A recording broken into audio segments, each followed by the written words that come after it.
Bonsoir et bonsoir bien-aimés dans le Seigneur. Nous sommes encore le mercredi sur le plateau de Parlons de Christ et nous sommes déjà 20 heures moins. Comme d'habitude, nous venons pour partager avec vous la parole que le Seigneur nous met à cœur. Donc nous allons rendre grâce au Seigneur et vraiment laisser le Seigneur nous conduire par son esprit. Seigneur, nous te disons encore merci. Merci pour ce soir. Merci encore, Éternel, pour le souffle de vie, la santé que tu nous donnes. Merci encore, Seigneur, pour ta parole qui guérit nos cœurs, sanctifie nos cœurs et qui nous bénit tous les jours. Yahweh, du début jusqu'à la fin, nous te prions de nous conduire et de disposer encore nos cœurs, Seigneur, à entendre ta parole. Au nom de Yahushua que nous prions et nous disons merci, Seigneur. Donc, sans plus tarder, aujourd'hui, nous allons encore partager vraiment une pensée que nous avons à cœur, comme le devoir nous appelle toujours à faire tout ce qui est juste.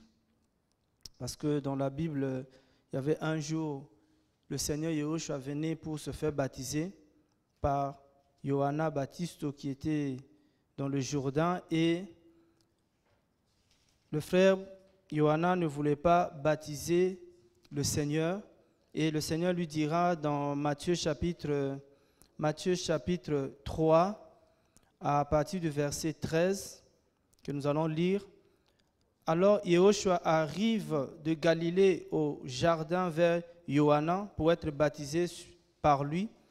Mais Johanna l'a empêché en disant « C'est moi qui ai besoin d'être baptisé par toi et tu viens à moi. » Mais répondant, Yahushua lui dit « Laisse faire maintenant car c'est ainsi qu'il nous convient d'accomplir toute justice. » Et alors il le laissa faire. Donc voilà sur cette parole, il dit le Seigneur vient pour accomplir la justice du Père et Johanna, parce qu'il reconnaissait en Yahushua une supériorité, qu'il était supérieur à lui.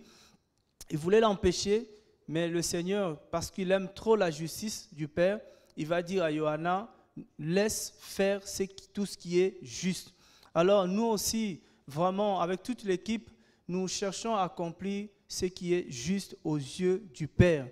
Voilà, ce qui est juste, c'est ses devoirs, comme aussi Pétros va nous parler dans sa deuxième épître, il va nous dire que voilà, nous allons encore prendre ça aussi vite fait, lire juste pour nous réveiller un peu l'esprit dans Pétros chapitre deuxième épître de Pétros. Voilà le chapitre 1er. Nous allons prendre le verset 13. Merci Seigneur. Il est écrit, car je crois qu'il est juste que je vous réveille par des avertissements pendant que je suis dans cette tente. Je crois qu'il est juste, voilà, je crois qu'il est juste de vous réveiller par des avertissements. Voilà, pendant que nous sommes encore sous cette tente, sur la terre, dans ce corps, pendant que nous vivons. Donc c'est un devoir que le Seigneur nous a donné, que nous essayons par sa grâce, par sa force à accomplir. C'est toujours venir réveiller l'Église, réveiller les enfants d'Élohim par des avertissements, tout ce que le Seigneur peut nous donner. Et aujourd'hui, nous allons encore, tout ce que nous disons, nous le disons souvent ici, tout ce que nous disons ne sont pas de nouvelles choses, ne sont pas des paroles que nous créons, c'est des choses que nous connaissons, que vous connaissez, et notre devoir est tout simplement de vous rappeler ces choses. Parce que je pense qu'il est important qu'on nous rappelle les choses que nous connaissons. Et comme il dira au verset 12 de la même épître, que c'est pour que nous soyons fondés dans la vérité présente. Et nous allons en même temps aujourd'hui, qu'est-ce qu'on peut aujourd'hui nous rappeler? Une pensée que le Seigneur nous a rappelée, on va vous rappeler aussi en même temps. Peut-être il y en a qui ont oublié, il y en a qui n'y pensent plus. Et c'est dans Matthieu chapitre 7. Dans Matthieu chapitre 7, on va prendre Matthieu chapitre 7, là où il y a vraiment la pensée qu'on veut partager aujourd'hui. C'est vraiment un devoir que nous avons, que le Seigneur nous a donné et que les enfants d'Élohim le sachent, que ceux qui se disent chrétiens aussi doivent savoir que nous avons des devoirs et pas seulement des droits, parce que souvent on revendique beaucoup de droits, des promesses du Seigneur, mais les devoirs, on les néglige. Et Matthieu chapitre 7, le verset 21, c'est un verset que nous connaissons, c'est une parole que nous connaissons. La Bible nous dit, Matthieu chapitre 7, le verset 21, il dit « Ceux qui me disent Seigneur, Seigneur, n'entreront pas tous dans le royaume des cieux, mais celui qui fait la volonté de mon Père, qui est dans les cieux. Et beaucoup me diront ce jour-là, Seigneur, Seigneur, n'est-ce pas en ton nom que nous avons prophétisé, en ton nom que nous avons chassé les démons, en ton nom que nous avons fait beaucoup de miracles? Et alors je leur dirai ouvertement, je ne vous ai jamais connu. Retirez-vous de moi, vous qui travaillez pour la violation de la Torah. » Donc voilà cette parole. Je dis toujours que ça fait des paroles, quand je lis, ça fait peur ces paroles-là. Voilà, les gens qui à un moment donné ont prophétisé, les gens qui à un moment donné, ils ont chassé les démons, au nom de Yahushua bien sûr, mais le dernier jour, devant le Seigneur dit que voilà, je ne vous ai jamais connu. Parce que vous avez travaillé pour la violation de la Torah, comme on dit, vous avez travaillé pour l'iniquité. Parce que l'iniquité, comme 1 Yohanna nous dira au chapitre 3 là-bas, le verset 4, je pense, il dit que voilà, l'iniquité, le péché, c'est la transgression de la Torah, la transgression de la loi. C'est pour ça qu'on voit cette parole traduite de cette manière. Et il dit que ce n'est pas tous ceux qui disent Seigneur, Seigneur, qui entreront dans le royaume des cieux, mais c'est lui qui fait la volonté de mon Père qui est dans les cieux. Il y a beaucoup de choses aussi à développer ici. Par la grâce du Seigneur, on reviendra par rapport au Père qui est dans les cieux. Mais je voulais aujourd'hui partager avec nous sur la volonté du Père. La Bible est claire. Frères et sœurs, la Bible est claire. La Bible nous juge, la parole nous juge déjà pour nous dire que même si tu dis Seigneur, Seigneur tous les jours, même si tu revendiques, voilà, je suis converti, mais si tu ne fais pas la volonté du Père, tu n'entreras pas dans le royaume des cieux. Ça, c'est déjà clair. La volonté du Père. Seulement celui qui fait la volonté du Père. Et la question sera tout simple. Qu'est-ce qu'est la volonté du Père? Quelle est la volonté du Père? Parce que je pense que tous ceux qui aspirent au royaume des cieux, tous ceux qui veulent entrer au royaume des cieux, nous tous, on veut bien, parce qu'on est fatigué de la terre, avec tout ce qui se passe, avec toutes les maladies, avec les guerres, les combats même entre frères. Il y a tellement de choses qui nous fatiguent et de plus en plus, on attend l'enlèvement, on attend d'aller au ciel auprès de notre Seigneur parce qu'il nous a promis, il a préparé une place pour nous. Il a dit qu'au ciel, il n'y aura plus de graissement des dents, au ciel, il n'y aura plus de problèmes, il n'y aura plus de maladies, au ciel, il n'y aura plus de dettes, il n'y aura plus de soucis. Donc, on veut aller dans ce royaume-là où il n'y a plus de problèmes. Parce que le royaume où nous sommes, le royaume des ténèbres, le royaume de péché, le royaume où règne le mal, il y a tellement de choses qui nous fatiguent.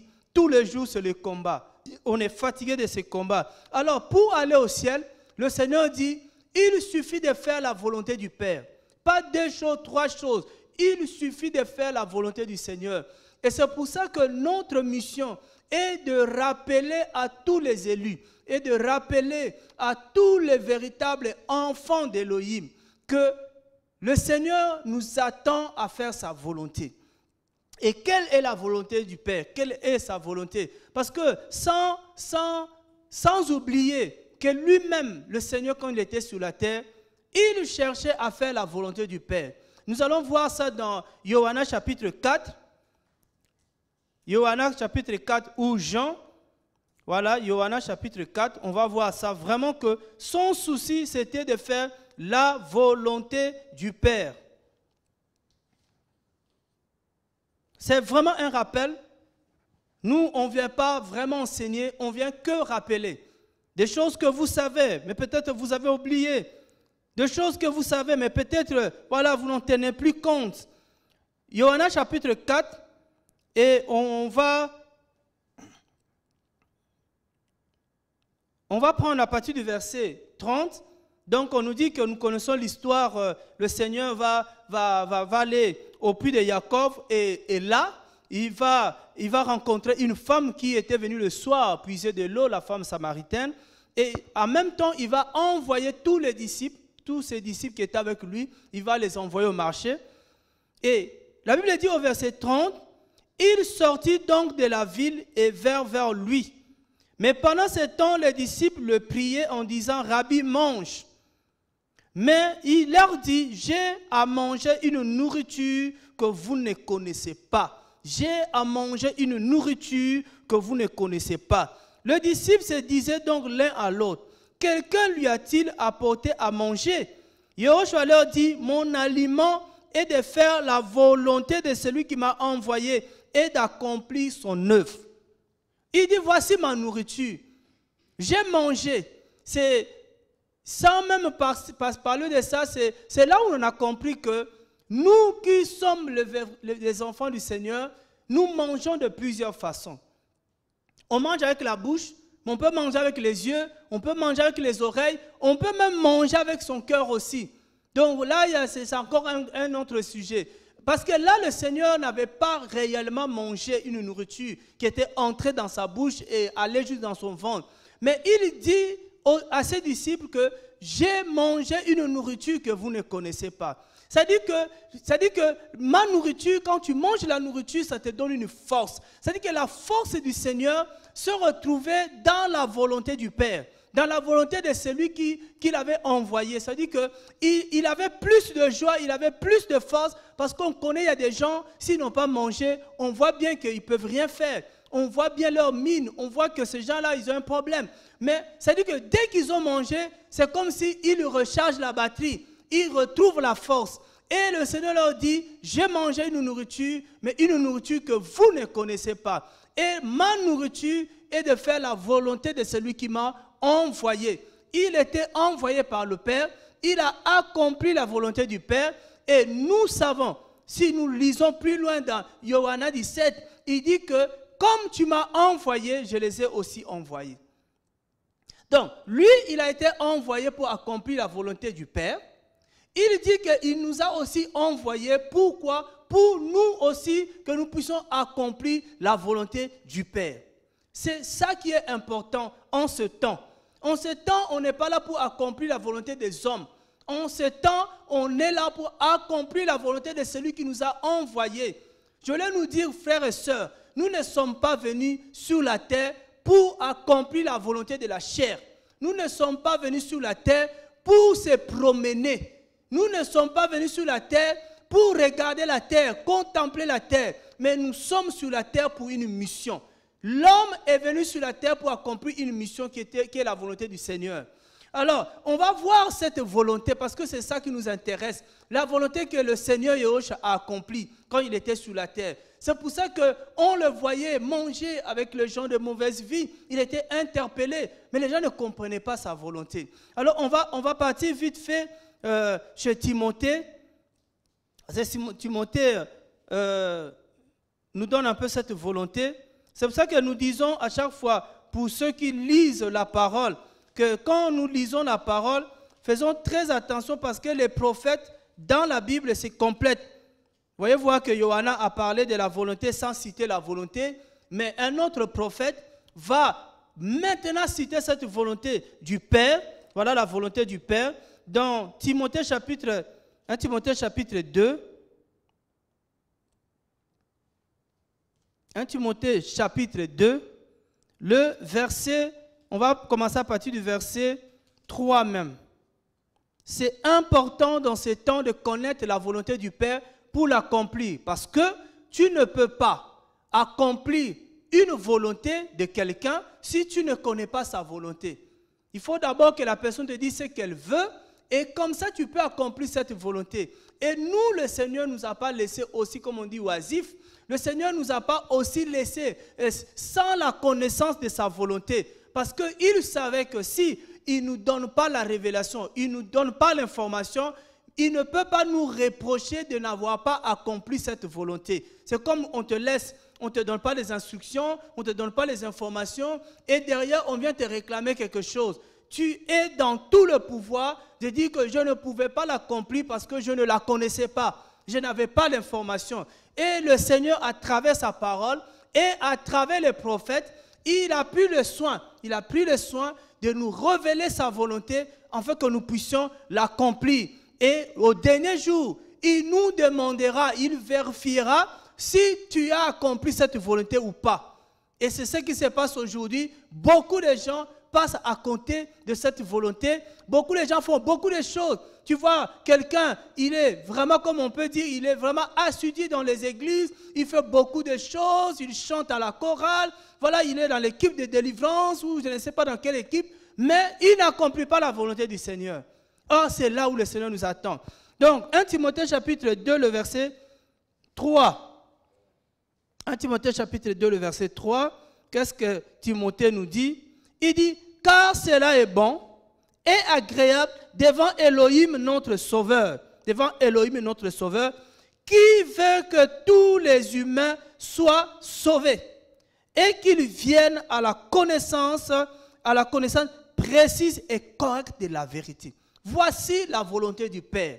Ce que le Père veut, c'est que tous les humains, qu'ils soient loués notre Seigneur, parce qu'il ne sélectionne pas les gens. Il ne choisit pas les gens à être sauvés. Il dit tous les humains. Il veut que tous les humains ou tous les hommes soient sauvés.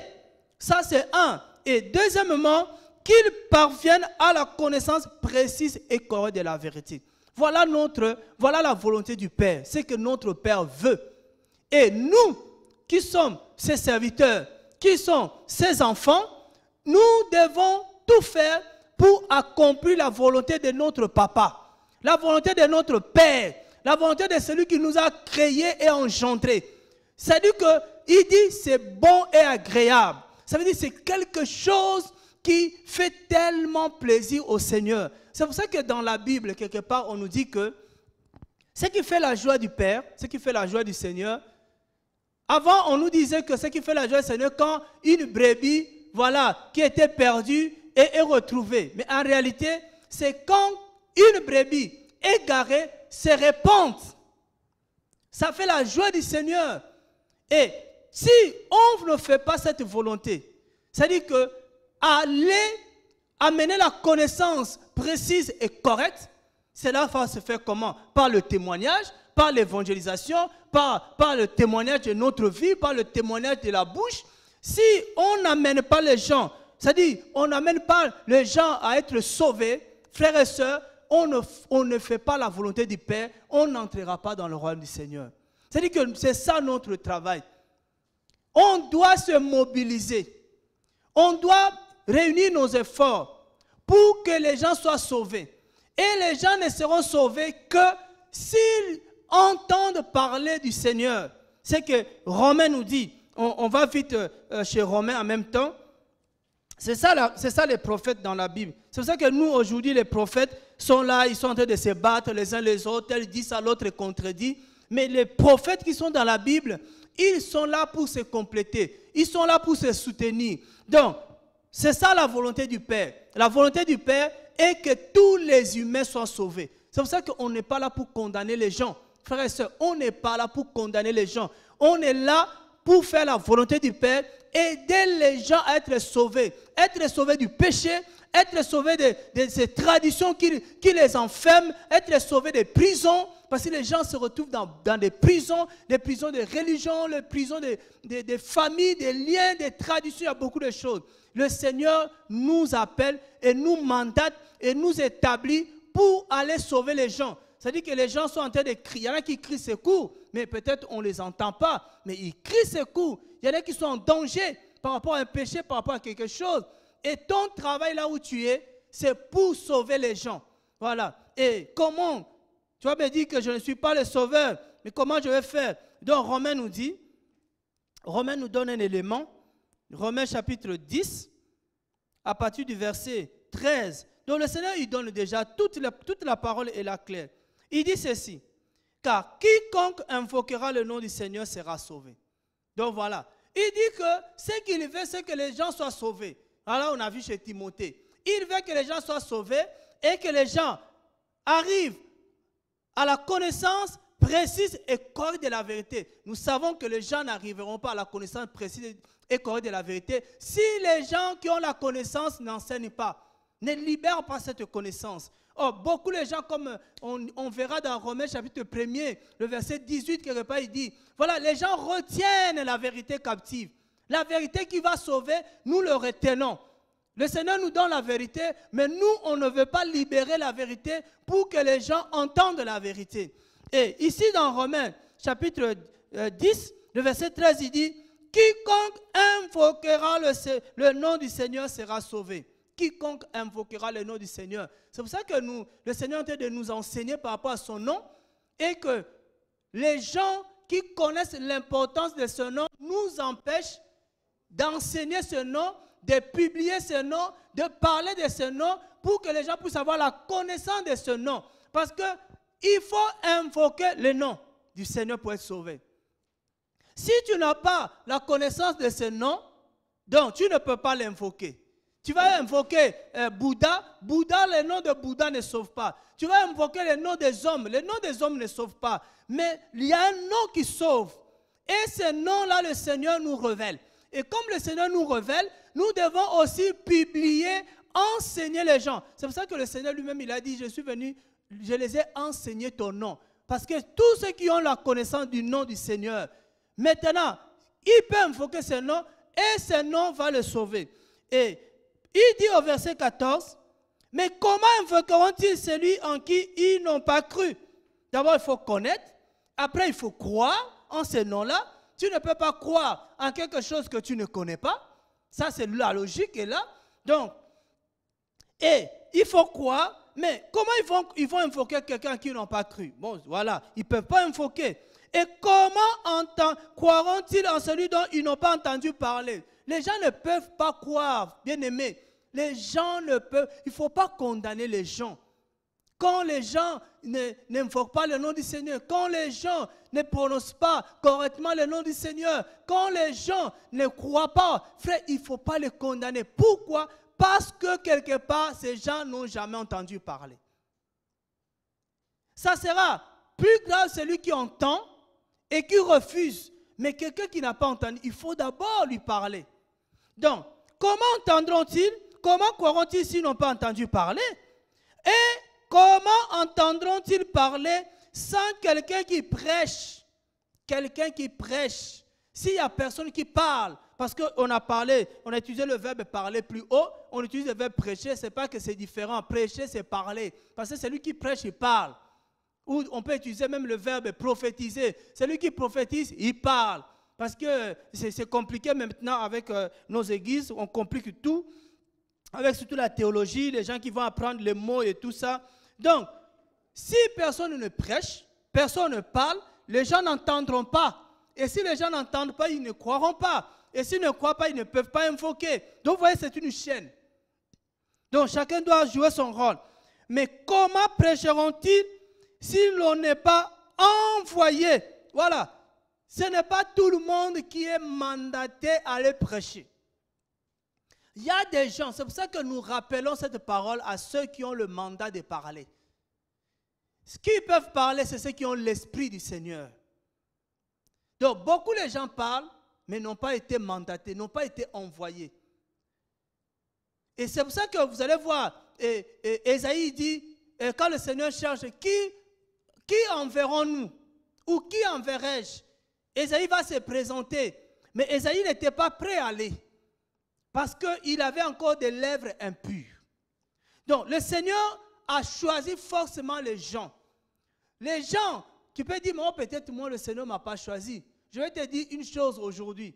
Si le Seigneur ne t'avait pas choisi, il n'allait pas te révéler son nom.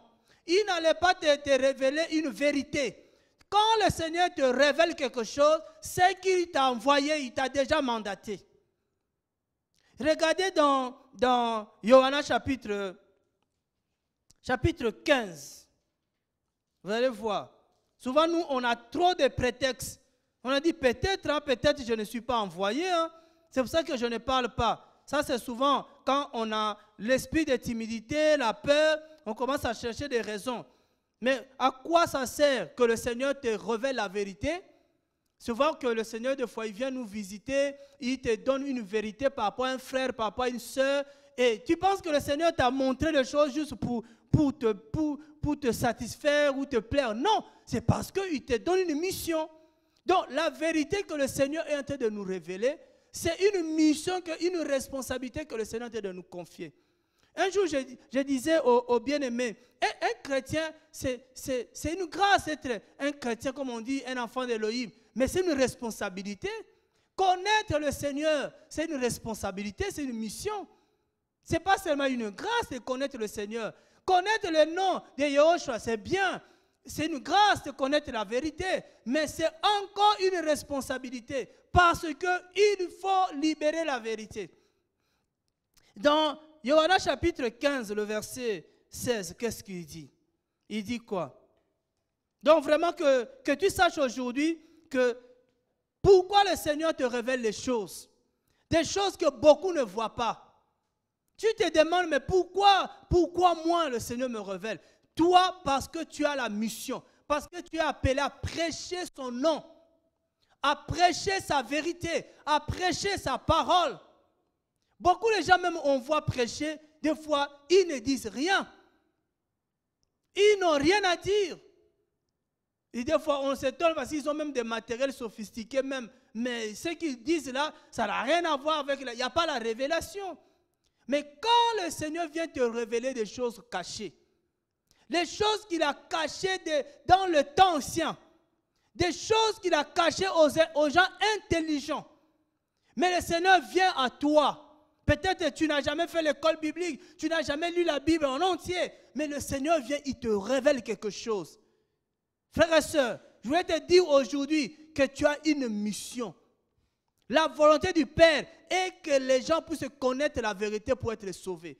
Le Seigneur veut que les gens soient sauvés. Les gens ne seront sauvés que par la connaissance de la vérité.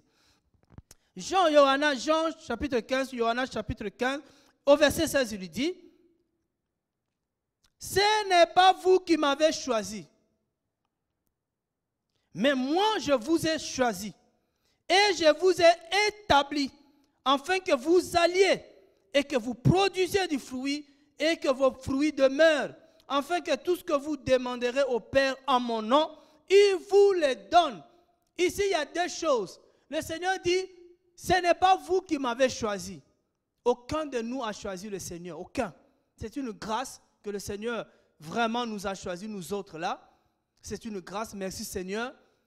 Mais nous choisir, ça ne s'arrête pas là. Il dit, non seulement que je vous ai choisi, mais je vous ai établi. Le mot établi, le verbe qui est là, ça veut dire équipé. Ça veut dire qu'il nous a donné des choses, le Seigneur. Ne sois plus étonné, ne sois plus choqué, ne sois plus surpris quand le Seigneur vient à toi, il te révèle certaines choses. Vous savez, nous avons la Bible qui est les Écritures du Seigneur, la Bible. Mais dans la parole qui est écrite, il y a la révélation qu'il faut. C'est cette révélation qui donne la vie aux gens. Et c'est ça que le Seigneur, dans cette génération, le Seigneur est en train de montrer des choses, mais des choses qui dépassent, où beaucoup les gens sont prêts à nous lapider à cause de cette vérité. Mais il y a des gens qui ont besoin de cette vérité pour être sauvés. Vous savez, beaucoup de gens, dans le temps, ils étaient esclaves des pasteurs. Ils nourrissaient les pasteurs. Mais parce que la vérité est arrivée, beaucoup sont libérés. Beaucoup sont libérés. Et même, il y a même tellement de choses, il y a encore des choses où le Seigneur va nous révéler qui vont libérer son peuple. Qui vont libérer par rapport à la Sainte Seine, par rapport à beaucoup de choses, frère, par rapport aux habits de sacrificateurs, où on voit beaucoup de gens aller même jusqu'à Rome, acheter les habits. Vraiment, c'est incroyable cet esclavagisme. Et les gens sont toujours esclaves au lieu de chercher la révélation par rapport à cet habit de sacrificateur, parce que nous sommes de ceux, nous croyons que pour aller dans la présence du Seigneur, il faut avoir un habit sacerdotal. Sans cet habit, tu ne peux pas aller dans la présence du Seigneur. Mais cet habit n'est plus le tissu qu'on peut acheter dans le marché. Cet habit est la sanctification. C'est la sainteté. Vous voyez le Seigneur, tout ça c'est la révélation du Seigneur. Tout ça c'est la révélation du Seigneur. Donc on a besoin de cette révélation. Mais à toi frère et soeur, on ne dit pas qu'on a tout reçu. Mais toi aussi tu as reçu des choses que le Seigneur t'a révélées. Et c'est le temps de faire la volonté du Père. C'est-à-dire d'aller libérer la vérité pour que les gens soient sauvés. Parce que le Seigneur t'a établi. C'est-à-dire qu'il t'a équipé. Il te donne tous les jours. Quand tu ouvres la Bible, tu lis la Bible, tu médites la parole, le Seigneur te montre quelque chose. La prédication n'est pas seulement un domaine réservé à une catégorie de personnes, comme on dit, aux 5 ministères. Non, ça c'est le ministère de l'enseignement, c'est autre chose. Mais ici nous parlons de la prédication. Parler. Comme quelqu'un me disait, si tu as la bouche que le Seigneur t'a donnée, c'est pour parler. Bon, il y en a qui parlent, qui disent n'importe quoi avec leur bouche. Mais le Seigneur nous dit, on va lire un dernier verset par rapport à ça, c'est dans Jacob chapitre 3. Jacques, juste après Actes des Apôtres, chapitre 3, vous allez voir. Le Seigneur nous a donné la bouche. Avec la bouche, nous allons faire la volonté du Seigneur. C'est vrai que nous, pour faire la volonté du Seigneur, des fois, on cherche beaucoup de moyens, tu as déjà la bouche. Avec la bouche, tu peux faire la volonté du Seigneur. Dans Jacques chapitre... Je vérifie ça d'abord. Chapitre 3, oui, chapitre 3, on nous dit, on va prendre juste vite fait le verset 8. Jacob, chapitre 3, le verset 8. Ce n'est plus le temps de se taire. Ce n'est plus le temps de rester assis. Ce n'est plus le temps de tourner en rond. C'est le temps de marcher et de faire la volonté du Père, qui veut que tous les humains soient sauvés. Et le Seigneur nous donne les armes, le Seigneur nous donne le moyen pour aller prêcher sa parole. Parce qu'il n'y a que la parole du Seigneur qui va sauver les gens. Il n'y a que la vérité du Seigneur qui va sauver les gens. Il n'y a pas autre chose qui peut sauver les gens. Quand Paulos et Silas étaient en prison, cet homme qui était le gardien de cette prison leur a posé la question, qu'est-ce que je dois faire pour être sauvé? Ils ont dit, crois seulement au Seigneur Yahushua et tu seras sauvé. Donc, il n'y a pas autre chose à faire pour être sauvé. C'est de croire en son nom. C'est d'invoquer son nom. Et c'est pour ça que le Seigneur est de révéler encore de plus en plus son nom. Et il dit ici dans Jacques chapitre 3, le verset 8, il dit, mais aucun humain ne peut dompter la langue. C'est un mal qui ne peut être contenu. Elle est pleine d'un venin mortel. Dans la langue, c'est plein d'un venin mortel. Vous voyez la langue là que le Seigneur nous a donnée. On va dire que le Seigneur a mis un membre dans notre corps, mais un membre très dangereux. Si tu ne sais pas bien l'utiliser, tu vas mettre le feu. Mais il y a le feu du Seigneur, mais il y a le feu étranger aussi, qu'on peut mettre avec la langue. C'est-à-dire, avec cette langue-là, on peut donner la vie, comme on peut aussi donner la mort avec la langue. Pendant que je prêche, si ce que je prêche ne vient pas du ciel, ne vient pas du Seigneur, cette parole va donner la mort aux gens. C'est pour ça que beaucoup les enfants d'Élohim sont en train de mourir à cause de la parole qu'ils sont en train d'entendre. À cause de la parole qu'ils mangent. Parce que cette parole-là, elle ne vient pas du Seigneur, ce n'est pas une bonne nourriture.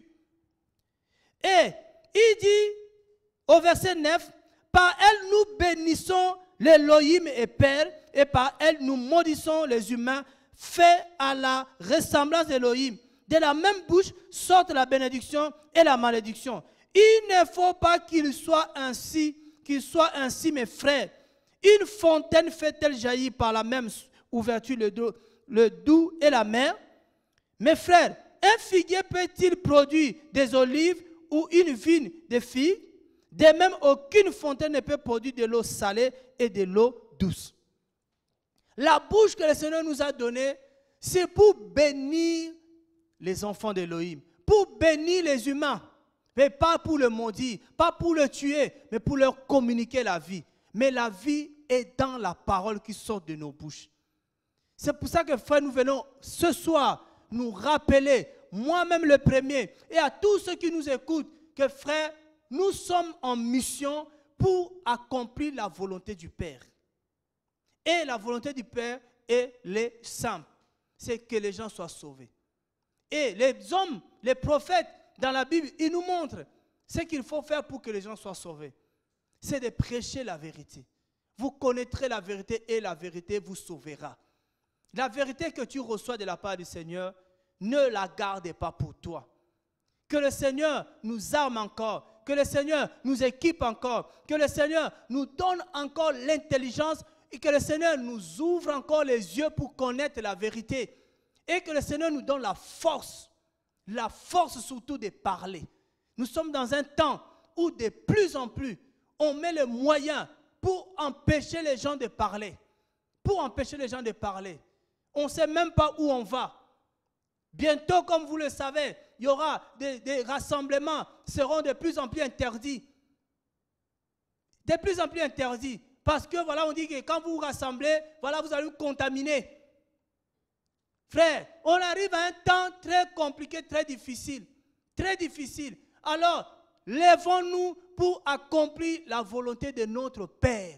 Ce qui lui est agréable, ce qui lui fait plaisir, c'est de voir les gens sauvés. Par la bouche d'Ézéchiel, il nous a dit, ce que le Seigneur veut, ce n'est pas la mort de l'homme, mais son salut. Il veut que les gens soient sauvés, frères et sœurs. Mais si pour que les gens soient sauvés de nos familles, on doit parler.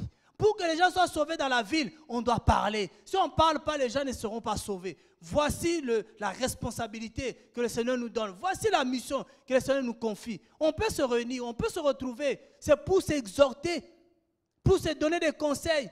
Et après, il faut aller. Ce n'est pas aller s'enfermer chez nous à la maison. Ce n'est pas l'évangile que nous prêchons. Ce n'est pas le message que nous prêchons. Nous ne demandons pas aux frères et sœurs de s'enfermer dans leur maison, de rester seuls dans leur maison. Non, c'est de sortir pour aller faire la volonté du Père, accomplir la volonté du Seigneur. Que le Seigneur, vraiment, nous prions, que le Seigneur nous révèle encore, que le Seigneur nous équipe encore, que le Seigneur nous donne encore la force. Le moyen, vraiment, nous demandons, c'est de nous donner encore le moyen qui nous manque pour prêcher sa parole, pour annoncer son nom à son peuple. Voilà ce qu'on avait à cœur de partager aujourd'hui. Que notre Seigneur Yahushua vous garde.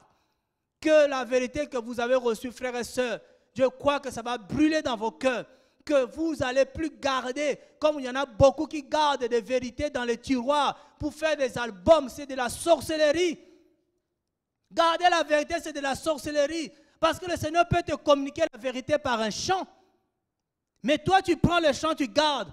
Tu dis, j'attends 6 chants pour faire un album. Voilà, ça c'est de la sorcellerie. C'est un manque d'amour. Parce qu'il y en a qui ont besoin de cette vérité. Nous lisons les psaumes, ce sont des chants. Mais ces psaumes nous sauvent. Libérons la vérité que le Seigneur nous donne. Il y en a qui gardent la vérité parce qu'il doit écrire un grand livre. Non frère, libère la vérité. Parce que le Seigneur est en train de revenir. Au nom de notre Seigneur, on se dit à bientôt, comme toujours, dès que le Seigneur nous donne quelque chose, nous on ne va plus garder. Nous, on ne veut plus garder la vérité. Dès que le Seigneur nous montre quelque chose, on vient, on court, on vient vous partager cette chose. Soyez bénis au nom de Yahushua et on se dit à bientôt par sa grâce.